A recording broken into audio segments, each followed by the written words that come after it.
go. Great. Good evening, everyone. Welcome. Thanks for being here, and we're starting the meeting early at 5:28 p.m. Let's proceed with agenda item number 2, the approval of the agenda. Motion that the agenda for the Prescott Heritage Committee meeting of May 22nd, 2025 be approved as presented. Do I have a mover? Trevor, thank you. And a seconder, Debbie? All in favor? Thank you. Motion carried. Are there any declarations of interest? Yeah, I have seen. Please. I, Tracy Young, declare a direct pecuniary interest on council committee report item number 5.1.5. Okay. Subject matter 262, 270, 272 Dickie Street West, the Dowsley Hilliard Terrace, as a resident of the property and in direct relation to the owner of the subject property. Terrific. Thank you, Tracy. So this is my first declaration of interest. I assume that at that time you will just sit out of the conversation For that. for that one item. Thank you. Sure. Okay. Item 4.1 is a motion to approve the minutes of the previous meeting. Recommendation that the Prescott Heritage Committee minutes dated February 20, 2025 be accepted as presented. Do I have a mover for that? Scott, thank you. And a seconder? Trevor, thank you.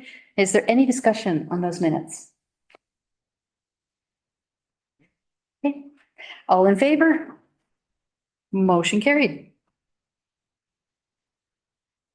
All right, for item 5, we're going to go over the attributes that we had discussed at the previous meeting for each of the properties. And we need to make a motion to either continue with the idea of designation or to remove the property from the list. So because we had discussed these properties the last time, staff has done a great job for us in putting together just a slideshow that gives the highlights of what we had talked about last time. So we don't need to redo this entire conversation. So apologies to everyone because I didn't clue in that I should have got us to do a motion at the time. So we'll just do a quick recap and do them one property at a time. Okay, so let's start with 100 to 120 King Street East.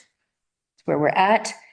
And the review notes, does somebody, I mean, I can read them here or you can if you want to. Go for it, Chelsea. Okay, so there wasn't a clear-cut consensus on the path forward for this property.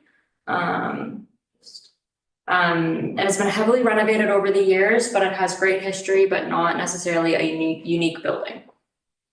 Okay, so, and what we were finding when we were trying to check off the list on this property, what we were finding was that it didn't meet 2 criteria. That was our problem with it.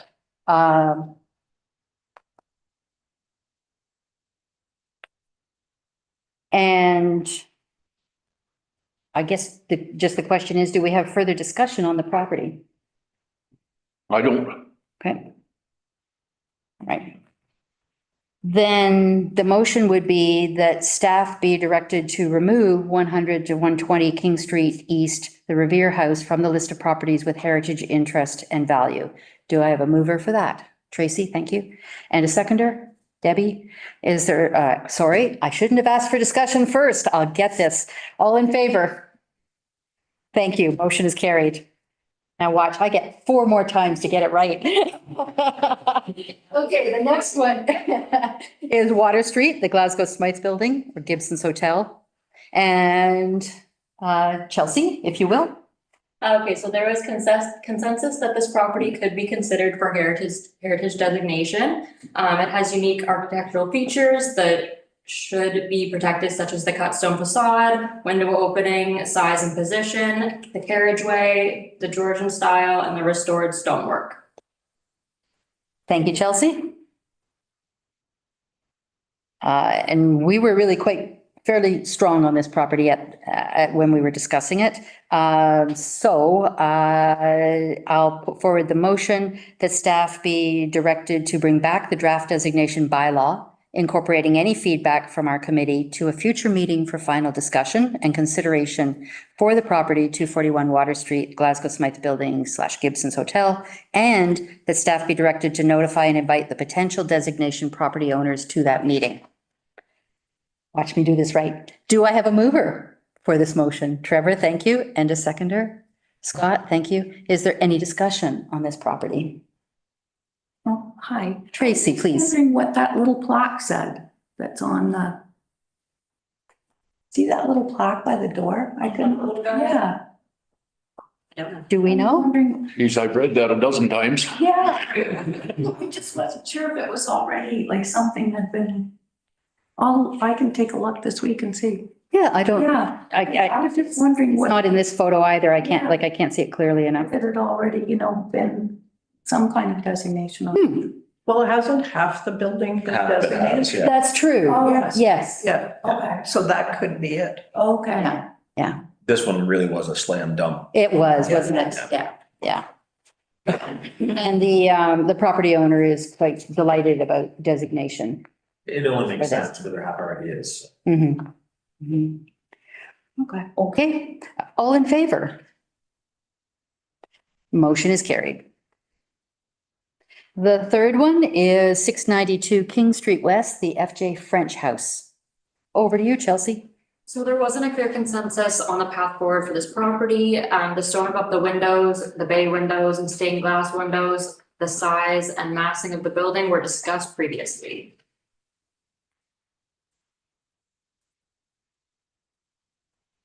Let me find it. Yeah, we had a tough time with this one. Mm-hmm, mm-hmm.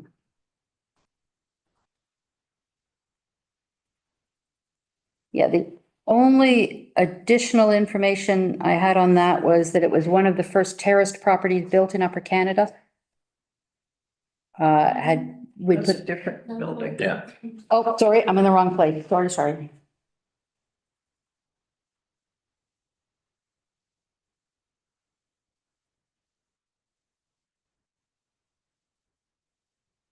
There it is. Yeah, we had only, we had that it was brick rather than stone. And we had, the lookout on the top floor Mhm. were the only two features that were mentioned. So do we have a motion on this one that staff be directed to remove 692 King Street West, FJ French House from the list of properties with heritage interest and value? Do I have a mover for that? Debbie? A seconder? Tracy? Is there any discussion on this property? I like this house. I mean, I think it's a nice house. I just couldn't come up with two attributes that I could peg to it. So, I mean, it's a shame, but yeah, it would be a pass at this time. Thank you. Any other? I'm not concerned about the house being run down or anything like that. I think it's a beautiful home and it's well kept and I don't think it really needs designation to enforce that or anything. It's Okay. Thank you. So all in favor of the motion to remove? Motion is carried. Property number 4 is 693 King Street West, the Woodcock House. So there was consensus that this property could be considered heritage designation. It has unique architectural features that should be protected, such as the semi-elliptical windows, the eyebrow windows, and the original stonework. Thank you. Nothing to add to that from our conversation. So shall we, for that staff be directed to bring back the draft designation bylaw incorporating any feedback from the Prescott Heritage Committee to a future meeting for final discussion and consideration for the property 693 King Street West, the Woodcock House, and the staff be directed to notify and invite the potential designation property owners to that meeting. Do I have a mover? Trevor, please, and seconder, Debbie. Is there any discussion on the property? It's beautiful. It's been well maintained. This was the second one of the batch that was, yeah, another shoe in for this Yeah. one. Terrific. I agree. Okay. This is the one that has like the sister house in town. It's larger, right? Yeah. Yes, yes, yeah. The one that is right across the street from where I live, but I didn't recognize it because of the porch. I'm very observant about these things, Trevor. What can I tell Oh, you? you're on the. It's a learning experience. All right, all in favor? Motion carried. And our last of these properties, 262, 270, 272 Dibble Street West, the Dowsley Dowsley Hilliard Terrace. There was just consensus that this property should not be considered for heritage designation. Okay. Thank you. And so the motion is that staff be directed to remove 262, 270, 272 Dibble Street West, Dowsley Hilliard Terrace from the list of properties with heritage interest and value. Do I have a mover for that? Scott, thank you. And seconder, Debbie. Is there any discussion on this property? Scott? I love the house and so on. I would like, and I guess there's 3 owners of it or something, like, as long as they're made aware of why we haven't pursued the designation or something, like it's not original. It was divided in half and so on, the west end and so on, and it just doesn't meet the criteria. But it's a lovely home, and the east end has been fully restored and so on. It's possibly somebody will carry that on and so on, but I just don't want them to think that we don't like their house. Okay. Which raises an interesting question is, and I don't know the answer to this, does the town inform property owners when we remove a home from the list? They are informed of Do that. even know that their home is on the list, or Yes. They do. they do? So good. So a letter will go. And that, if things change, and then, I mean, nothing's gonna change on this to meet the criteria because it has been divided and so on, but some of them, like if Bobby's Restaurant was to do a major renovation and put it all back to the way it was 100 years ago and stuff, then it could go back on the registry in 5 years and be designated then. And if you wanted to, you won't, but Yes. anyway. Okay. So all in favor on that? Thank you. A motion is carried. All right, staff report for 389 Edward Street, the building permit application. So we do the motion first. Okay, the motion is that the Heritage Committee endorse the building permit application for renovation work at 389 Edward Street, which relate to the heritage features presented within the report. Do I have a mover? Trevor, thank you. And seconder, Tracy? So Sean Merriman, Manager of Building and Bylaw, will speak to this. Good evening, Madam Chair. 389 Edward Street is a heritage designated property, and it was done so under bylaw 30-85, which was passed back on September 3rd, 1985. The property is mostly known as the William A. Rainey residence.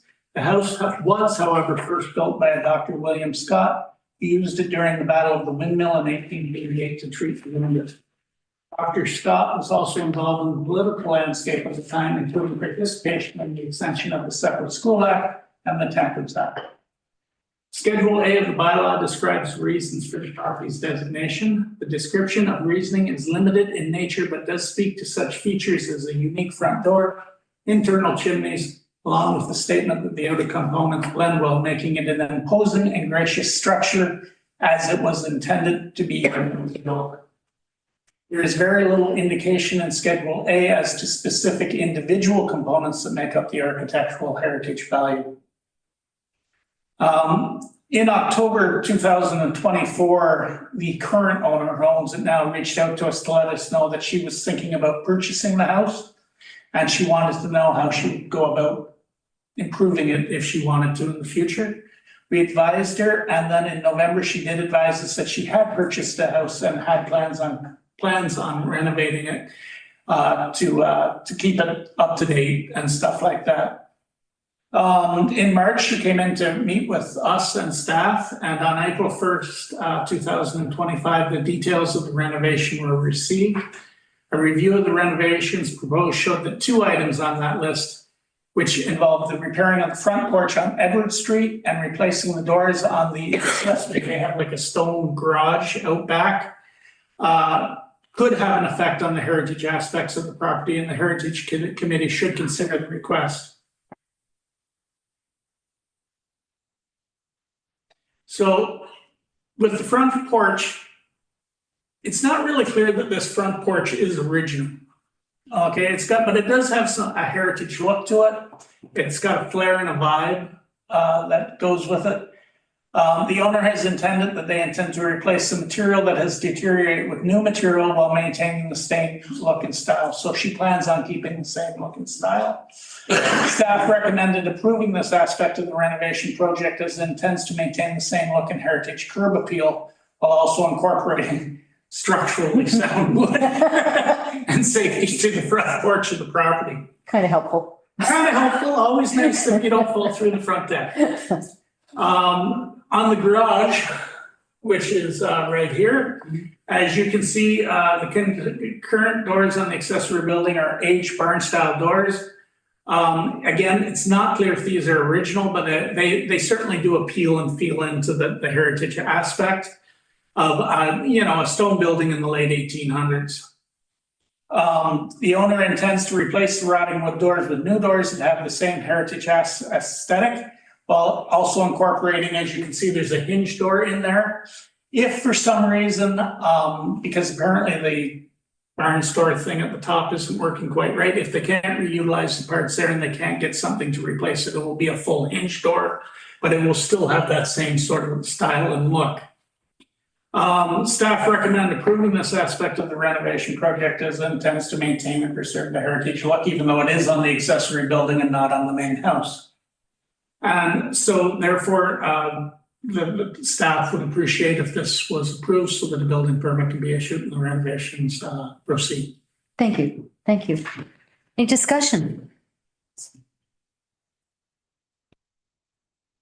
I'm wondering about that front porch. Is there, like, it just doesn't look like that was original. Although it's got the design. But the stairs, Of course, Edward Street wouldn't have been anywhere near what it is now. Back then, it would have been a rabbit path when this house was built. So it was probably a much larger. would stairs have been that narrow though? No, that's what I'm saying, that the porch was probably much larger Originally, yeah. originally. Yeah, and then when they widened the street or made it a street, then. That's my guess anyway. It's, Like I said, I doubt it's original, but I do kind of like the look of it. oh yeah, no, they've kept it. And the vibe. And this is part of what designated the home in the beginning, so. Yeah. Can you flip back to it had some price estimates or something on doing this. It seemed awful cheap for the repairs to that porch. Is this the house that Chris Slater had their flower shop in years back? Yeah, Yeah. like that's a lot of work for $3,000. It was. I don't tell a contractor how much he has to pay. It's. All I can tell you is this contractor has done work in the past in the town, and for the most part, what he says he'll do for that price. Which is great, but.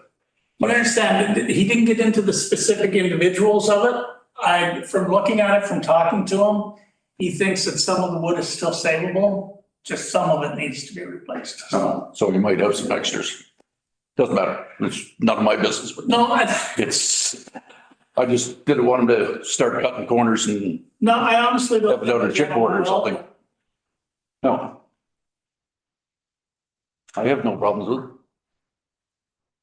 Yeah, I'm okay with that. I'm okay with the renovations. Well, I just want to also add that I just really appreciate the homeowner's interest in doing this and her willingness to come to the committee about it and Yep. just, She was right from the very beginning. yeah, like the layout of what she's planning to do, she's putting some significant dollars into it. And that's very appreciated. Well, I think it helps that she lives in unit number 1, so it's the case of not where she bought it for all investment purposes, because it's a fourplex, right? Yeah, okay. So she's still living in unit number 1, so she wants it to look good. Very nice. No, that's very I nice. didn't realize there was 4 units in there. There is 4 units. I walk by there on a regular basis and I look at that porch going, oh, didn't realize that it was Yeah. coming before the community. And each one has their own entrance. So you've got one off Dibble, you've got one off Edward, you got one that's that one there, and then you've got the one from the back deck. That's there. Oh.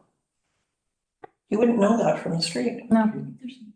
Okay. That's a big building when you think about it. And I don't think that dryer vent was always there either. No. And the new heat pump wasn't there. Thank goodness we can now live in our current age with those amenities. All right, all in favor? Thank you, motion is carried. The next is a staff report, 04-2025, 356 East Street renovation completion follow-up. And this report is for information purposes only, coming again from Sean Merriman, our manager of building and bylaw. Okay, one of the things that was done with the previous Heritage Committee was sometimes when we had projects, for example, like 389, I'd get a request, when it's all done, would you mind showing it to us? And this is one of these that the Heritage Committee at the time requested that when it was completed, they would appreciate knowing how it turned out and stuff like that. Okay, So to bring everyone who wasn't on the committee up to date at the time, which I think is just about, I think it's everyone. Thank you. live with that. Okay, it's kind of similar to 389. It was as much famous for what occurred there as the actual heritage features. And there was no specific reference to the staircase in the heritage report. However, there's no doubt that in this case, the contractor was Hubbard and Company, who of course is very well known for doing their heritage work around the area. And they felt that it should still go through the Heritage Committee for recognition of what they were going to do to make sure that it didn't bother anyone. So attached to this report, the pre and post renovation work to the staircase. And it is worth noting and commending the care the contractor took to make sure that the new elements blended with the historical features of the house. And specifically, this house was known for the fireplace and the fireplace moldings that were in it. And if you take a look, although this is definitely new work, they did quite a bit of work. If we go to the fireplace, as you can see, it's got the same style, the depth, like, you know, so like even the hand posts and stuff on the stairs kind of have the same look with the thing and the same with the balusters and stuff at the end. So I thought they done a really, really nice job. This staircase does go up almost 3 flights. This staircase used to be basically, think of it like a staircase you'd find in an old barn. Because it was used as a mill and barracks and, you know, so it was never meant about the staircase. Yeah. But this staircase goes up 3 flights of stairs. Wow. And in the end, the contractor managed to get the stairs within a 1/4 inch of current code standards in terms of rise and stuff like that to make it work. Wow. They worked at it very hard to get it to blend in really nicely, so. Yeah. They did a beautiful job. Plus they ended up reinforcing it with proper headers and beams and stuff, which again, make it guaranteed to last a good long time, so. Tremendous. Appreciate you bringing this. Well, like I said, It's nice. for I our did know people. that the committee had changed and I thought, Yeah. just to give you an idea, if you want, you can always ask for any report to come back to see how it turned out in the end. Thank you. That's a good Thank you. idea. Oh, that's beautiful. Okay, and next, another report for information purposes only. This is staff report 05-2025, 440 Dibble Street West, a status update. Over to you, Sean. Okay, again, this was a request from the previous, it actually came from council. I believe, what was it, Heritage, to bring it, to ask how it was going. I'm not 100% sure if it was council or the thing, but as everyone may or may not know, 440 Dibble Street West has been a vacant, abandoned building for quite some time. And so they asked me to take a look into it to see how it was standing up to the elements of time, considering it was unconditioned and everything else. As I mentioned before, not the current owner, but the former owner had undertaken a renovation project to expand She was going to put in a movie theater down in the basement. So the problem was the basement wasn't deep enough, so she started digging it out. And of course, she managed to undermine the footings. And of course, she was not in a state to absorb the cost to fix it. So she simply stopped and, you know, basically abandoned the house. Finally, in 2019, the current owner took possession of the house, and he had intended to return the home to a livable state as a single-family dwelling with possible ARUs in it. However, shortly after that, the COVID-19 pandemic came in, and due to setbacks from that and stuff and everything else, the owner has not been able to complete the intended work to date. There has been citations placed on this property for property standards, usually on average 3 to 4 a year. But in general, once we gave the current owner the citations, he corrected the issues. And they can be anything from the grass isn't cut to raccoons are getting in to someone broke in the door and we have to reseal it and stuff like that. So acting on behalf of my direction, we had reached out to him and required him to obtain an engineer's report within 30 days. Specific to the structural integrity of the building or to appeal to the Property Standards Committee. The owner acknowledged the direction on July 23rd, 2024. On August 2nd, which was the date that it was supposed to be done by, he reached out to advise that he had been unable to retain and complete an engineering work and requested that give him some more time. So we gave him some more time. Come September, of course, we still have not heard anything from the homeowner, one way or the other. The town started the process to obtain a qualified structural engineer.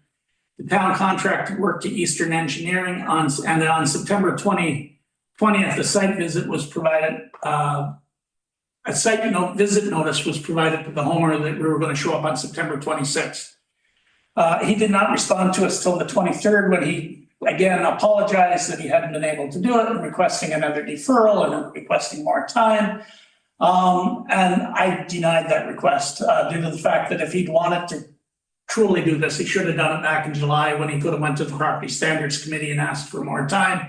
It just felt like we were getting into the fall, right? We didn't want to do that without the report being on hand. He was allowed, though, we said, if you want, you can come and be on site. And I can tell you that the homeowner did attend the site and he provided some actually good explanations to the engineer about where things were and how things were working and stuff like that. The town received a written report from the engineering firm on October 3rd, a copy of which was shared with the homeowner.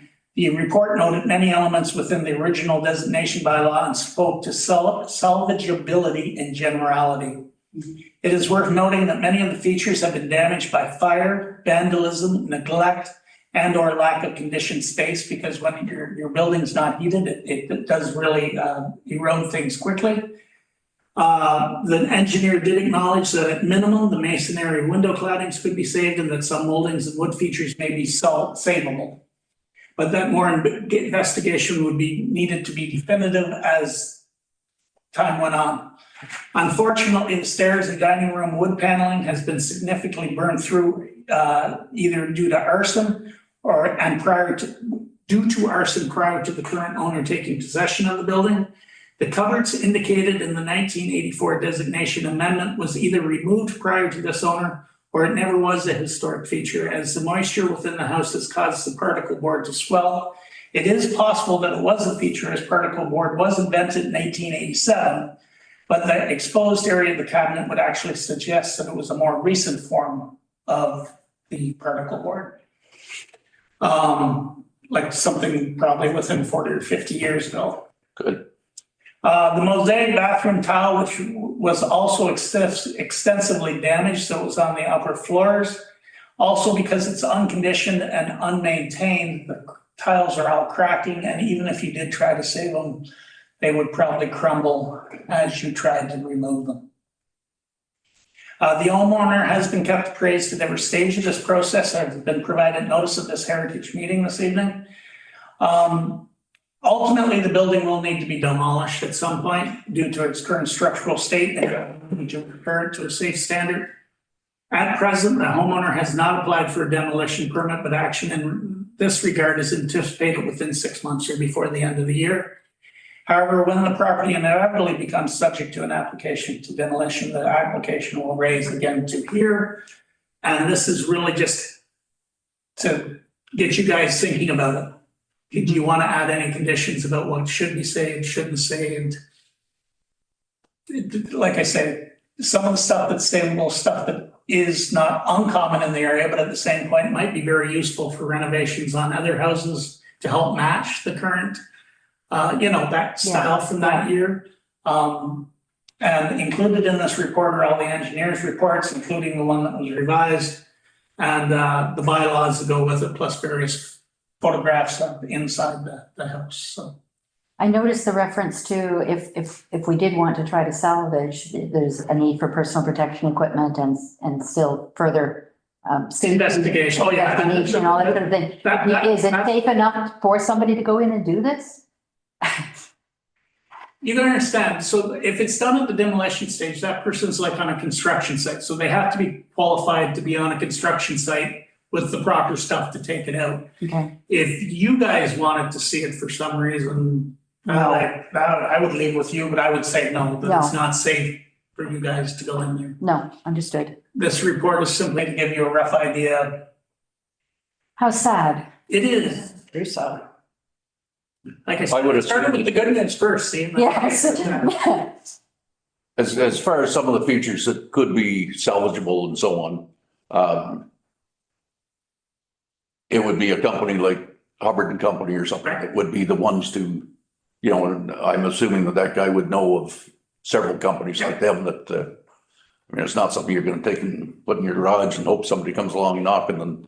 No, it's really a case that when you find a use for it, it may be a case that it's kept locally, or it's, I hate to say it, there's people that may even buy the stuff, but then at least it got used again, so. Yeah. Oh, it's a sin to just throw it in the dump and. Yeah, better than the dump, so. But yeah, I totally agree that they should salvage what they can, Mhm. whether they sell it or somebody renovating something in this area. What a beautiful stairway. Yeah. It's See, such what's a. funny is the picture looks good, but once you're in there, it's burnt through just about all the way. Oh, Wow, but you can see what it was, Yeah, that was a stunning home at one time. Yeah, actually, there's reference in the guidebook from some years ago now to this home and to the fear that it was going to meet this fate. It was considered, I think, the ultimate property in Prescott. It was, when it was Jim Bain's, Major Bain's house. How Beautiful old is house. that house? Hmm? How old is that house? 1880, 1890? something like that, yeah, I was just looking to see if I have it, it'll be in the bylaw, I'm assuming, so. Hmm. Very sad to see something like that. Yeah. Have to be tore down.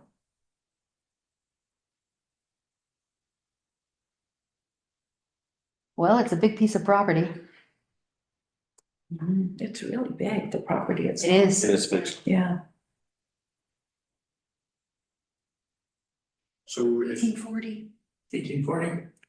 so Wow. there's nothing you have to do this evening, but if there, when an application comes, and if it comes, then having just a thought about which aspects you would recommend for saving would help. It's not that property at all. Because the woodwork in the dining room is beautiful. There's some doorways, some That one trim. that said 1840 is, Mhm. But, Was yeah, and unfortunately, when you take a look at the stairs, you can see the charring on the wood. What was the extent of the arson in there? Just the stair? It's, they've got a, For damage, is it just the stairwell? It's multiple. multiple locations. I wonder if, given that we don't really, I mean, we're not going to ever be in the building and we won't see every single thing. I wonder if what we will be doing is just saying, Whitney, save what you can. Yeah. You people who are the experts in this, just save what you can. license. But that, comes at a later date, does it? We don't say that now? So I would suggest doing that at the determination of recommending to council whether it be demolished or not. Got it. Okay. Okay. So where does it stand now? Are we waiting for the owner to? Well, I'm still waiting for the owner. If push comes to shove, the town will take the steps, but we always try to get the owner. Oh, absolutely, yeah. Well, could we not have the designation removed from it? Like, because it doesn't meet those, I was told not until they give us the demolition permit.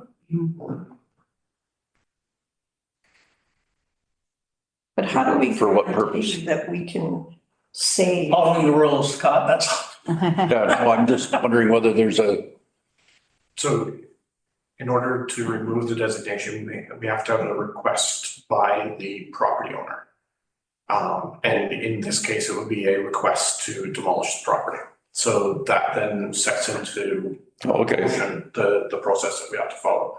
In terms of ensuring that some items are preserved or not, that would be a stipulation of the building permit. So you would put a condition on the building permit that X, Y, or Z, or whatever possible is saved, and video or photo proof that those items were removed and saved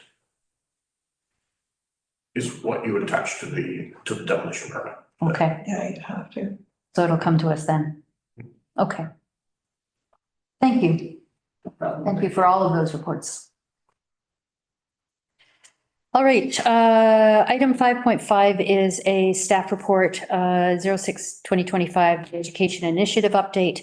This report is also for information purposes only, and Matthew Armstrong, our Secretary Treasurer, will speak to the report. Thank you very much, Madam Chair. So you are a privileged committee where We know. I think the first committee that actually has a budget. Oh, So that's great. It was approved, the full $7,500 amount. And because it's in the base budget, it will continue from year to year, providing council doesn't remove it. But so along with that, the $7,500, anything that you don't spend will go into a reserve fund. So if there's a larger project that you want to undertake or that sort of thing, then we can start building up a reserve fund and pull it out of there at a future date. So just congratulations on that. Some of the things that we did talk about at a previous meeting was recognizing the current designated properties through a sign or a plaque, creating a brochure for current and prospective heritage designation property owners, so that I think there's really some myths and misnomers out there that people, even from the standpoint of, you know, if something burns or is destroyed, what do I have to replace it back as, and things like that. And, you know, is maintenance and is there enhanced maintenance, and there isn't. So it'd be great if we can create that in a nice little brochure that helps not only our current designated properties, but perhaps those that might be interested in going down that path. Then a self-guided tour as we work through the heritage properties, and then hosting an education session for realtors and insurance agents, again, around that heritage designation. And then supporting a Heritage Week event, which I believe is in January or February each year. So what we also did is talked internally as to perhaps some staff resources to give to the committee to help roll these out. And so our manager of community services and the director of administration clerk are both going to work with the Heritage Committee on these types of initiatives. So one of the first is taking a look at how other communities recognize their heritage properties through signs or plaques.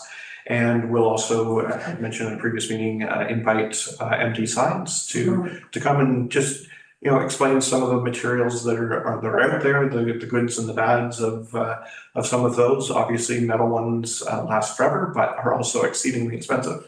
Whereas there's other products out there that will last 40, 50 years and look very nice as well. So I think I just wanted to kind of give an update on that as to where we are and how we can move forward.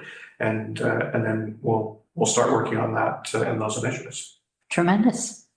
Well, thank you for your Thank help. you. Yes, that's Couldn't have done it wonderful. without you. Yeah, we had a very rich discussion of possible educational initiatives at the last meeting. And this is great that you've carried it forward. You got us funding from council. Thank you. And also the staff support with that. And that's wonderful. Just on a slightly related or unrelated subject, when we were going back through the discussion from a couple of Sean's reports, it wasn't really clear in some of the previous bylaws for designation of what we're trying to save and what the historical aspect is. And so I think once we work through this group that's on the list, it'd be great to start to go back and take a look at some of those original ones and where there is not a really good clear understanding of what we're trying to save, if this committee could go back and start to amend perhaps some of those bylaws to add that clarity. And I think that would really go a long way to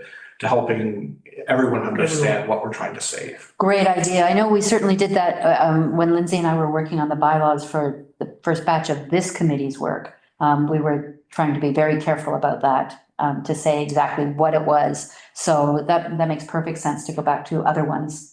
Right. Yeah. And maybe, whatever we decide in terms of plaque or a sign or whatever it might be, or even a link to what's on the website, is highlighting those things for people so that they know what they're looking at, what is unique about this house and what, makes it different and why we would want to preserve something or a piece of property. So at our last meeting, when we determined some of this and so on, we discussed bringing some of the other townships and the neighboring communities, I guess, in for an information session and so on. In the last 3 or 4 weeks, there's been several articles in both the Brockville paper and the Kingston paper and so on about, Brockville's going through this same thing we are. Well, everybody is, because it's been downloaded by the province. And there's been some very interesting articles about the ways and so on that they're going and the pitfalls that they're coming up against and so on and so forth. And got me sort of anxious to get together with, not just Brockville and Augusta and stuff, but Kingston and some of the larger communities and, that have a staff that's actually working on this and the pros and cons, is decals or, things like that, or is it brochure or what, how should we be spending our money? What should we be doing? How long should we be spending on a property?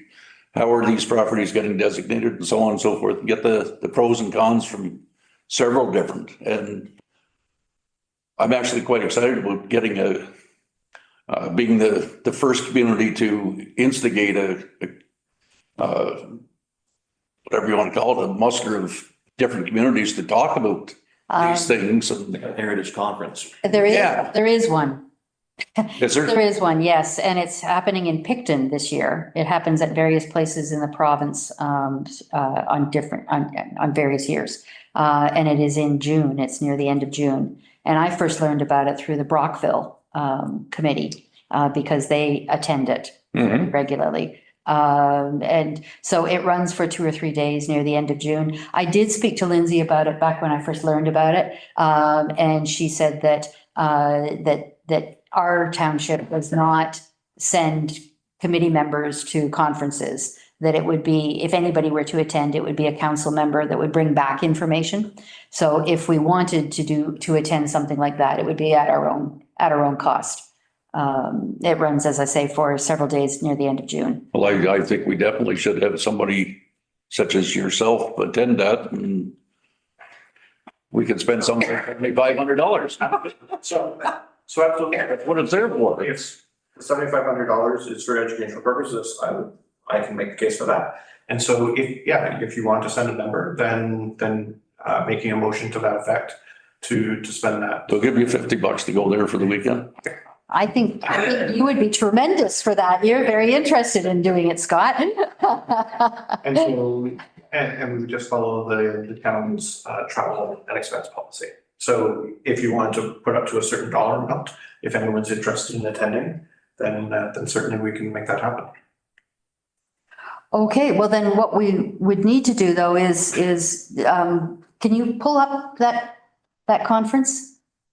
Thank you.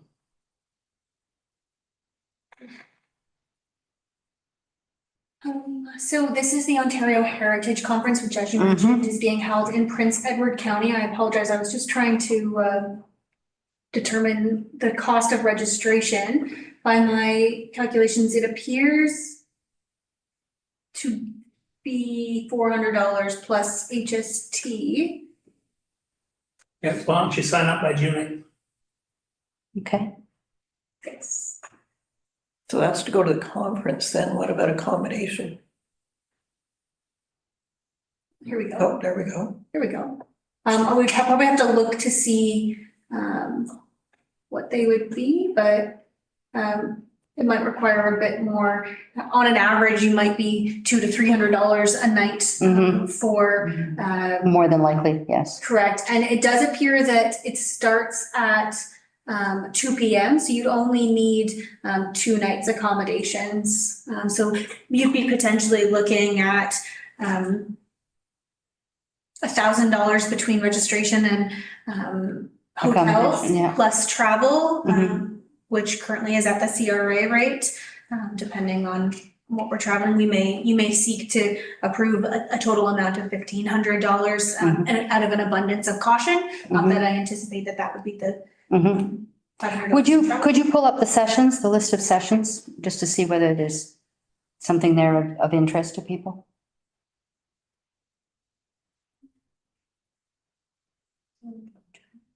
It was, but it still don't seem to have other trip places to stay. I don't know what that is. Just thank you. It doesn't look like it's there. I don't see it. Maybe there was, Conference program. there you go. Yeah, I knew there was a point where I saw something. So it says, History Lives Here presents a heritage economy with local historian Peter Lokier. Chimney Swift's a walking tour. Looks like they've got a keynote with regards to architecture. A pictorial tour of the adaptive reuse in Prince Edward County of the mess hall. Public art and city planning.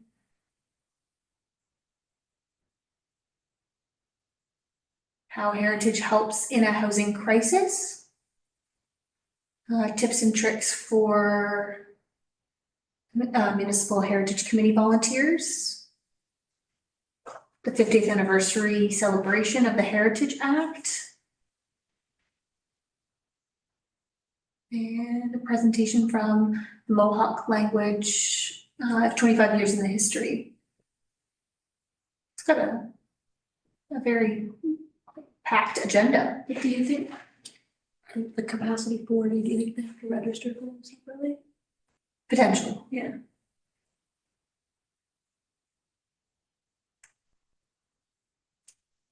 I would say that you wouldn't be off kilter to say a $1,500 budget. It looks like that agenda, you'd have no time to go drinking. And it wouldn't be covered if you did. That is true. They must be, some of them must be electives that are, Yeah, I would presume that some of them may be concurrent sessions that you'd select from. That would be an interesting. Now, just to add into the mix, I remember at the last meeting, I was going to be going to I was going to be doing a Zoom meeting of chairs of heritage committees for the area. And that happened, and met with 4 other heritage committee chairs. And Rideau Lakes in particular, or Rideau River and Rideau Lakes is the Rideau Lakes. township. Yeah, they are doing some very, very interesting things and are very open to meeting and, talking about ideas, sharing ideas, that sort of thing. Good. They're making mini documentaries of their heritage properties. They have a documentary filmmaker who is a member of their community who has taken this on. They're really advanced. Yeah, they're really doing a great deal. So we do have the opportunity as well for reach out to specific individual communities. Mhm. So the two options, we could set up kind of a day where we offer anyone that's on local heritage committees to come and just listen and host it here at the town hall. Mhm. Or we could make that our Heritage Week, assembling all of the local heritage committees and bring in a couple of speakers to talk about exactly, what you're talking about. That it's innovative and what people are finding are stumbling blocks or, difficulties as they're going through. So, that's an Yeah. option as well, Yeah. is we could certainly host that here in Prescott and then use the large room in the back to do that. And that was actually what was the original intention before we got into the Zoom chairs meeting. The original intention was when I went to speak with the Brockville Heritage Committee at their request about what it was we're doing in Prescott. The chair and I ended up meeting separately afterwards and talking about putting together a conference for the area that would do exactly what you're saying, Matthew. And Brockville wanted to host it, and they were going to take care of the food, and I was going to take care of the structure. And we had it all kind of worked out. But then what was happening was we just weren't sure that we were going to be able to get enough people to be attending it. We wanted to have it in the early spring, and there was some concern, I can't remember. But anyway, Brockville came back. I know what it was. Brockville ended up shutting down their committees for several months while they were revamping things. So that put a kibosh in that idea because there wasn't going to be the committee available to do the work. So then we went to just having a Zoom meeting amongst the chairs, and everything dropped after that. So certainly it's of interest in the area. That's great. And if you didn't want to go to the The conference. then we could allocate that money towards hosting and providing food and things like that. I would say it'd be great if we had like an afternoon, evening type thing. Yeah. And then, just have a couple of hours where people can talk about heritage. What are your thoughts, folks? Is there anybody who wants to go to that conference who really does? I'm not. I'm not up for that. Are you sure? Yeah, I'm helping somebody write a book, so fairly busy with some of those kinds of things. I'm really, One weekend. I know that, but no thanks. I would suggest, if everybody else agrees, that Scott, if you're interested. I can't take the time. Okay. Honestly, not in June, I can't. Okay. September, October, different, but June is. Yeah, it's funny they got it in June. That people are holidays and, Yeah, you know. yeah. It's apparently Life is busy. this weekend every year, apparently. Oh. Yeah. Okay. But I would seriously love to have somebody going, and I think the wealth of knowledge that, you get far more than $1,500, $2,000 worth of knowledge out of it, and the connections you'd make and so on and so forth. It's,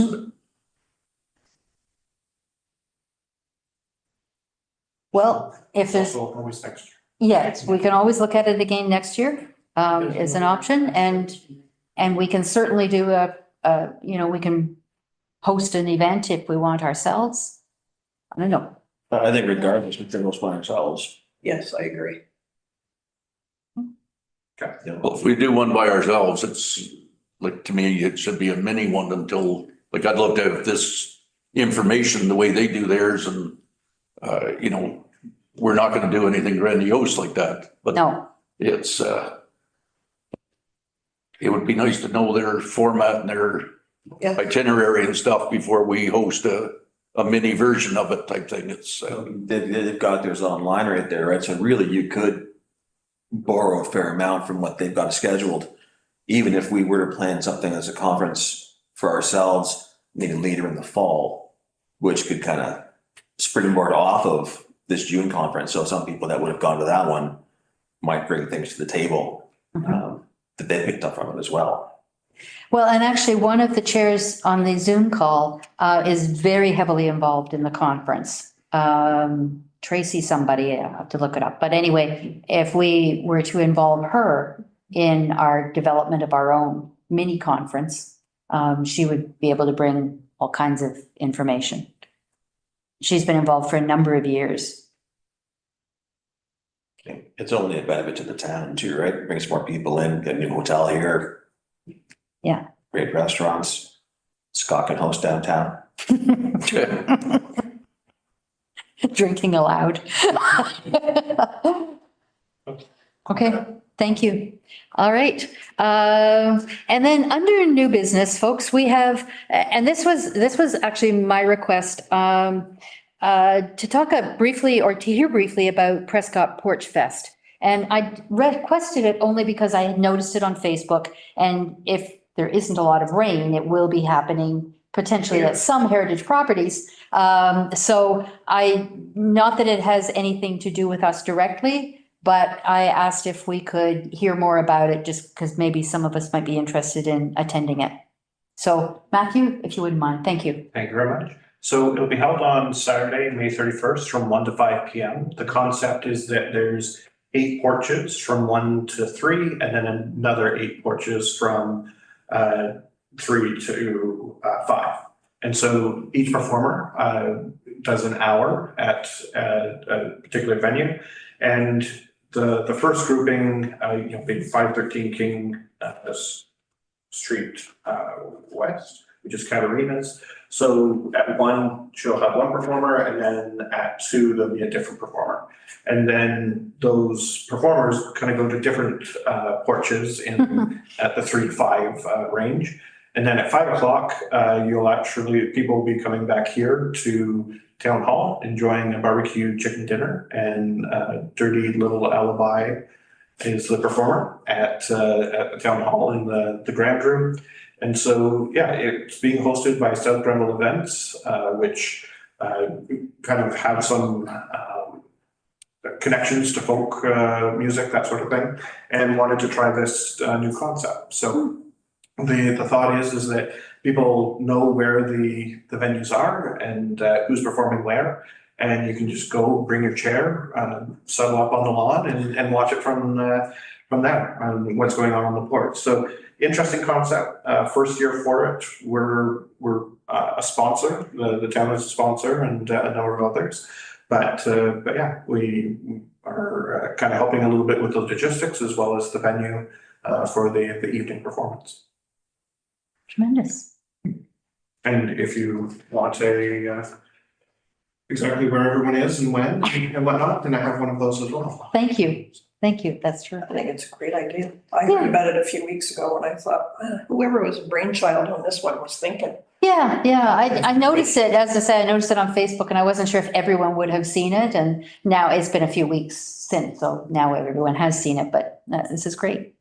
Even if events aren't being held on heritage porches, they're very likely beside one. Yeah. Yes, yeah, just kind of a nice new thing.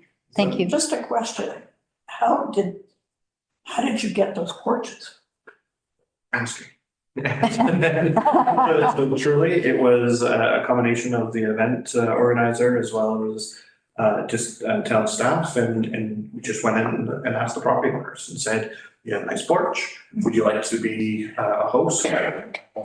We just need 2 hours of your time on a Saturday," and that's how we went about doing it. Oh, great. That's so neat. And there was lots of asks, and there were some no's, and rightly so. I'm not sure I want everyone on my front lawn either. And that was a great porch. But certainly we appreciate kind of this concept, and hope it has a great first year, and seeing it for a second year. Well, it looks like you got lots of yeses. Yeah, and so I think it'd be interesting to see, and people might just stay for a few minutes, hear a few songs, move on, and be able to get all 8 porches in the course of about 2 hours. Now, I don't know where I saw it, I have to go to Facebook. If it rains, Then it's getting all of really it, here. yeah, all of it will Yeah, occur here. okay. People on the porch are fine, but Singing to no one. Make sure you have an umbrella. All right, Awesome, Okay. thank you. Thank you. There are no media present, so we don't have any questions from the media. Two last things in our new, well, not really new business, but just a confirmation then that our next meeting will be June 19th. And also wanted to mention to you that there is a new version of the Heritage Toolkit available. And so a question for you is, would you like a digital copy or a print copy? I'm a print. Print, Digital bit. digital. Trevor's digital. Oh, you're getting this, Chloe, thanks. Scott, print, Tracy, Digital, please. digital. Thank you. Tell the older ones, eh? Great. So print copies, we'll just have them for you at the next meeting, if that's okay. And digital, they'll be winging their way to you soon. Okay. All right. Item number 8 is adjournment. A recommendation that the Prescott Heritage Committee be adjourned. The time is 6:29 PM. Do I have a mover? Thank you, Tracy, and a seconder, Debbie, for the motion. All in favor? Motion is carried.